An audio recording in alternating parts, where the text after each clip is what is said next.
Hi.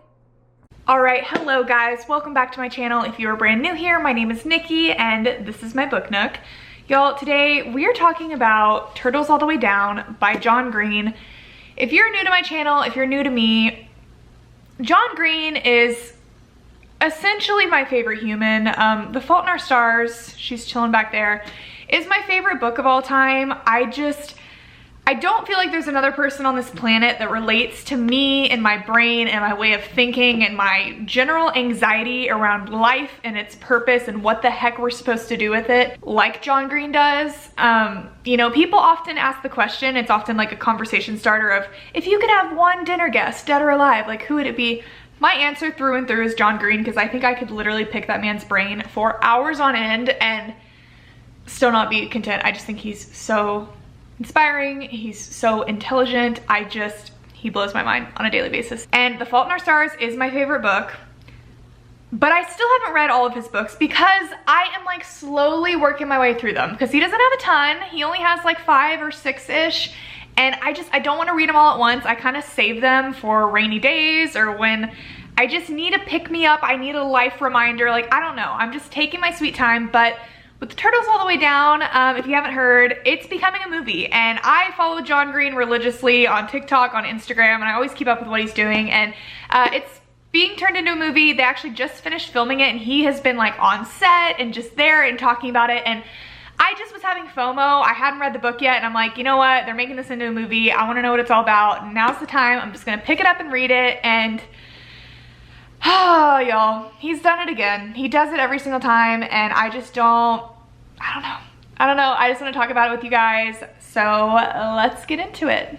So this story follows this girl in high school named Asa, and at the start of the story, we learn from her best friend Daisy that there is this man named Russell Pickett. He's this huge like billionaire, CEO, like entrepreneur, like he's super famous, and he's pretty much like a fugitive on the run. He's had some weird like business issues come up. He's been accused of like bribery, and he's run off and he's missing and nobody knows where he is, and there's basically a $100,000 reward out for anybody that can come forward with information about his whereabouts. And you might be wondering, like, why are 2 high school kids talking about this? Like, what could they possibly do? Well, it turns out Asa actually has a connection to this man because she grew up being really close friends with his son. Asa and Davis Pickett spent summers together at summer camp, and she always had a crush on him, but you know, they were kids, nothing really happened, and she hasn't seen him in many years. But Daisy puts this wild idea in Asa's head that she should go track him down and see if she can find out any information about where his dad might be. So they do just that. She reunites with Davis. Davis is a very interesting character. He's very charming. You know, he's the son of a very rich man that is very into like very specific hobbies. Like he's really into like astronomy and telescopes, and he was just so darn cute. I loved him. I loved the way he talked to Asa. I loved their entire like banter and relationship, but pretty much like he lets her know he has no idea where his father is, and it kind of seems on the surface that this whole story is going to be like a mystery of them figuring out where the dad is,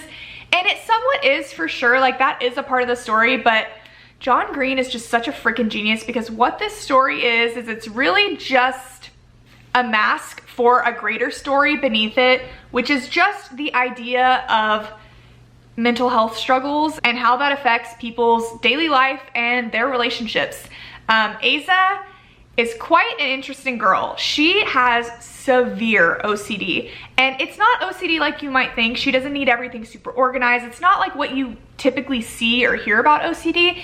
She has this just like severe anxiety of the idea that our bodies are made up of like tiny microbes, and that you have a microbiome within you, and that if you're made up of a million little things, like, are you really even yourself? Are you your whole? Like, it's just, she thinks so deeply about these things, and it gives her such anxiety, and she's terrified of all these diseases that can happen with your microbiome getting affected. She has like, her greatest fear in the world is this disease called C. diff, which is like microbiome poisoning that can happen if you're in the hospital and you get antibiotics, and she just forever fears that she's gonna get infected, that she's gonna die. She's a total hypochondriac. It sounds super irrational. She has like this little cut that's been on her thumb for like years at this point because she has dug into it because of anxiety, and then it like bleeds, and then she puts a band-aid on it, and then she gets afraid that like infection has gotten trapped in it, so she like makes it bleed again, and it's just like a never-ending cycle if she always has this band-aid on her. Like, it's just a bunch of little quirks to Aza like that.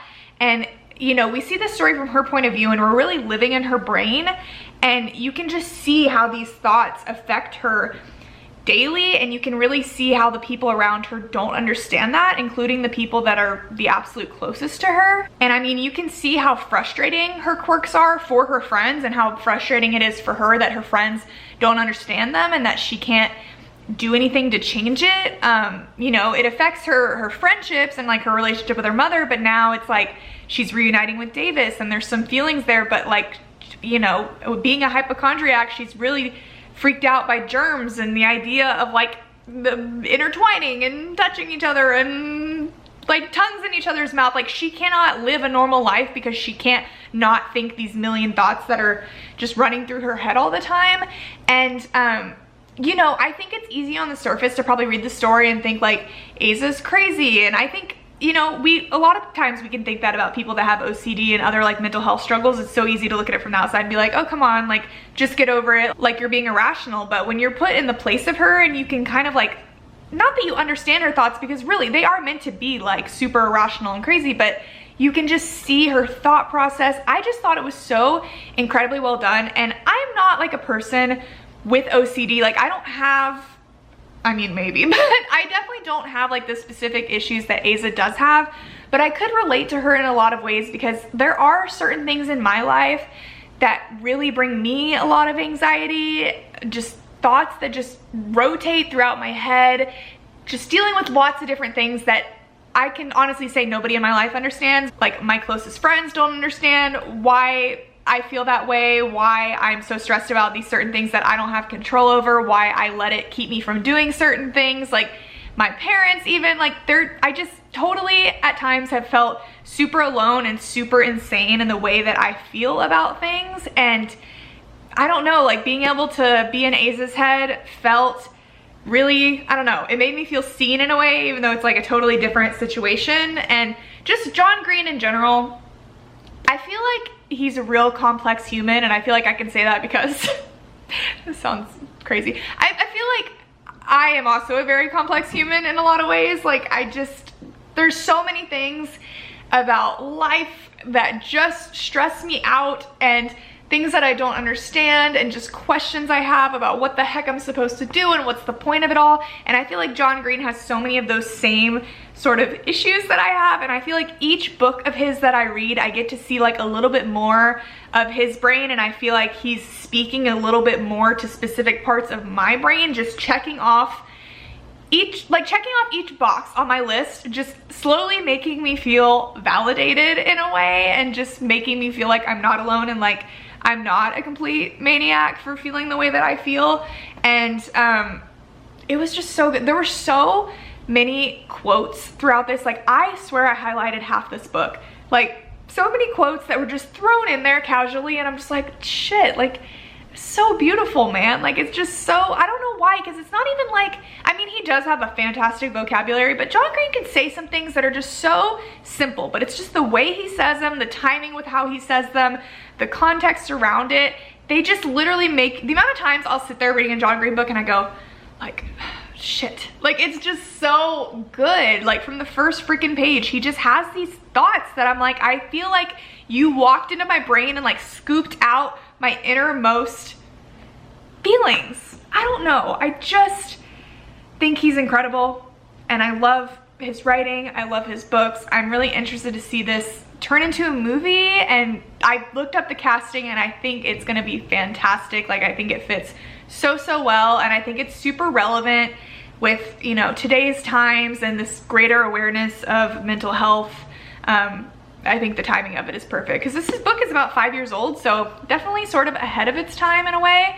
And yeah, I'm excited to see it come back into the spotlight, and excited to see more and more from John Green, because he can never give us enough. His mind is just too darn big. But yeah, if you guys have read Turtles All the Way Down, which we didn't talk about the title, by the way, and I'm not gonna talk about the title because if you haven't read it, like, I want you to go and read it, but one of my favorite things in books is like titles that are interesting, where you see the title of the book and you're like, what does that mean? Like, that's so random. And then when the title is revealed in the book, that is one of my absolute favorite things about reading books, and it's just something that means so much to me. And I feel like with every book he does that, and every time, like, I'm like slowly waiting, like the anticipation is killing me. I'm like, how, like, this book has nothing to do with turtles, I can assure you that, but the whole book you're like, how is this gonna happen? Turtles all the way down, like, what could that possibly mean?